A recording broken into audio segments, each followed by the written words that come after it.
Now, going over to the political part of the podcast, you have Senator Diane Feinstein.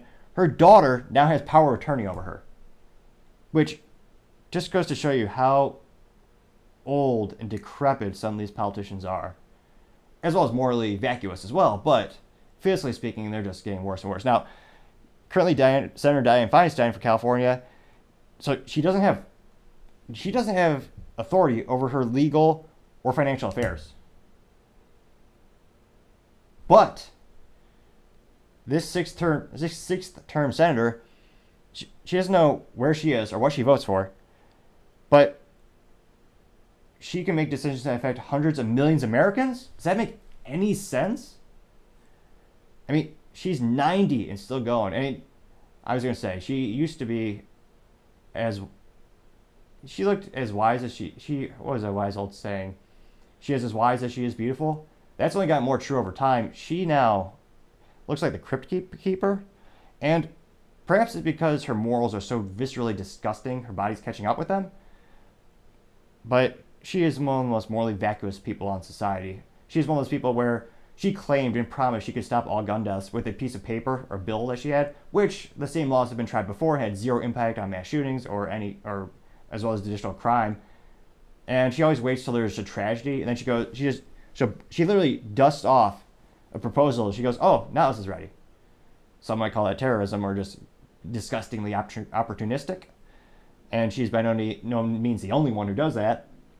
But she also doesn't, her brain, it's even worse than before. A couple weeks ago, she actually took 3 months, not vacation, she was on medical leave. So she got back to Congress, and when she was leaving, a reporter said, "Hey, how are you feeling? You've been out for a couple months. Did you recover?" She didn't remember that she was gone. They literally said, "How are you?" And she told the reporter, "I wasn't gone." What? How do you not remember 3 months? That's astonishing. And then, even worse, someone asked her about a bill she just voted on, and she told the reporter, "I didn't vote on that. What are you talking about?" Now, this actually should not be surprising because you're seeing the same thing with John Fetterman. He was a senator, I believe, from Pennsylvania, where he had a brain stroke. He can hardly communicate, but he still chose, or rather his family chose, to push him further into politics. And he's just a rubber stamp for the Democrat Party. That seems to be all they want these days. They don't want to actually have cohesive decision-making skills or any cognitive abilities at all. Just rubber stamp for your political party. Even when, Diane Feinstein is 90 years old. And there's a lot of conspiracy theories because Nancy Pelosi's daughter is actually pushing Feinstein around in a wheelchair because Feinstein's health has degraded that much. And it's also interesting to note that she's worth an estimated between $200 and $400 million. Astonishing. And yet, people will still vote for her.